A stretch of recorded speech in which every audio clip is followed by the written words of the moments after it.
नमस्कार मैत्रिणींनो, प्रसादाचा शिरा बघणार आहोत. तर 1 वाटी रवा घेतला आहे.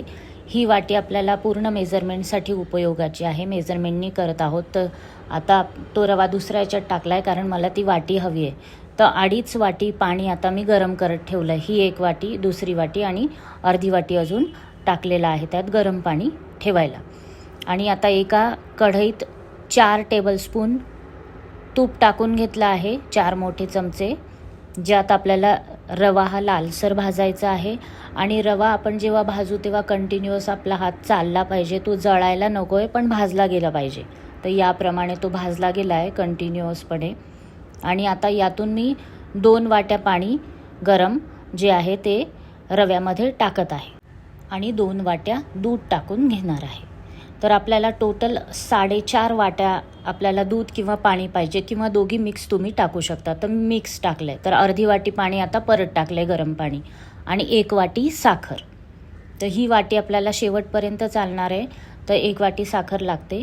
जर तुम्हाला जास्त गोड हवं असेल तर तुम्ही जास्त गोड करा. तर याप्रमाणे सगळं मिक्स करून घेतलं आहे. बघा किती छान झालं आहे आणि रवाळही झालं आहे आणि भाजलाही गेला आहे रवा. त्यानंतर 1 चमचा तूप टाकायचं आहे, 1-2 जसं तुम्हाला वाटेल. मी 1 चमचा टाकलेला आहे. नंतर ड्रायफ्रूट्स घेतले, तेही टाकले. विलायचीची पावडर टाकून घेतलेली आहे. आणि आपला शिरा बिलकुल तयार आहे. आता एका मोल्डमध्ये टाकून घेतला आहे, त्याला टॅप करून घेतलं आहे. खाली मी तूप लावलं आहे मोल्डला, त्या भांड्याला, आणि मगच त्यात तो शिरा टाकला आहे. आणि आता एका प्लेटमध्ये टाकून त्याला काजू बदामने जे आपण तळले होते आधीच तुपामध्ये, तर त्याच्याने सजवून घेत आहे. तर आपले हे शिरा प्रसादाचा अष्टमीला, नवमीला, सत्यनारायणला तुम्ही याप्रमाणे ह्या मापाने बनवू शकता. हे बिलकुल परफेक्ट माप आहे.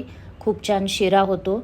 माझ्या चॅनलला जरूर सबस्क्राईब करा आणि बघत राहा रोज नवनवीन व्हिडिओज. तर थँक्यू मैत्रिणींनो. परत भेटूया उद्या. आणि सबस्क्राईब करायला विसरू नका. लाईक, शेअर, कमेंट्सही करा. आणि कसा वाटला शिरा करून बघा. ह्या मापाने तुम्हाला नक्कीच आवडेल.